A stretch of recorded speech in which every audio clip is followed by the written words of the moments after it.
speaking of markets,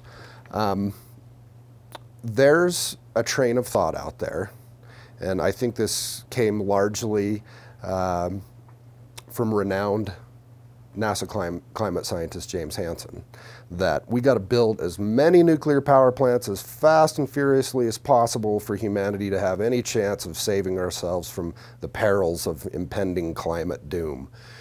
And you know, we looked at some data recently that shows that it would take about $8.5 trillion to build 1,000 new nukes, and that would only reduce carbon emissions by about 6% by 2050. And some people would say better than nothing. James Hansen is a hero, and we ought to one day build a statue to him on the Mall in Washington. And I love James Hansen, but he's wrong on this issue.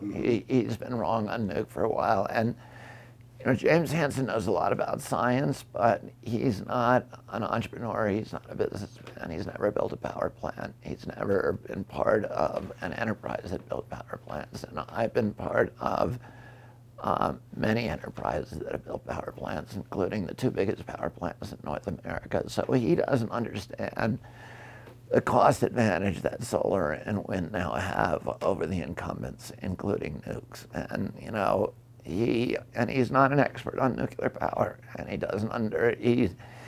he seems not to understand the perils of nuclear power as well. He's legitimately terrified about the consequences to the Earth, and you know, people have said for years the only proven technology is nuke, but that's not true now. Now, you know, look, we all across the world, all these different countries are now building more wind and more solar than they are nuke, and nuke is very complicated and it's not safe.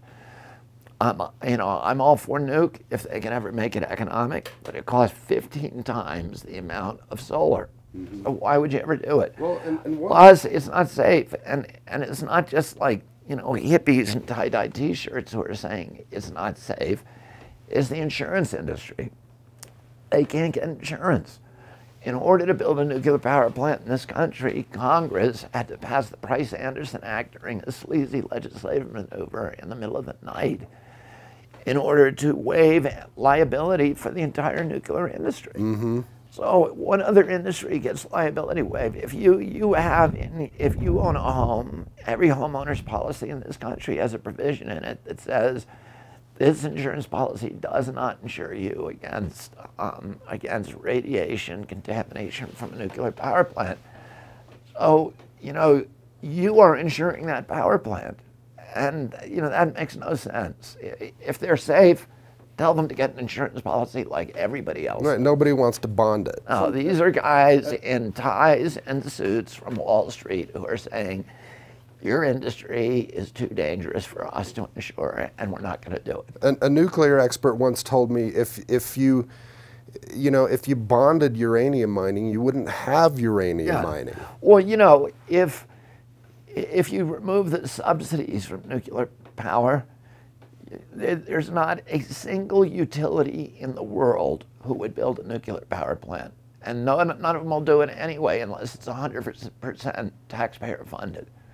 So, you know, it's a ridiculous industry. There's no justification for it, and there's no need for it. Why would you make nuclear power when you can have the same amount of sunlight, of solar power that's clean and safe for 1/15 the cost? Nobody would do that. Well, and then what about the 15,000 abandoned uranium mines that have never been cleaned up at all, and 500,000 mines? Does Waterkeeper engage on the 1872 mining law and all these mines that are floating in the wind? Yeah, of course we're doing that. But that's just another subsidy to the nuclear industry. I mean, you know, first of all, we pay 15 times up front, and then we have to store the stuff at taxpayers' spend. They don't pay for it. The utility doesn't pay. We have to store that waste for the next 30,000 years, which is, you know, 5 times the length of recorded human history. Right.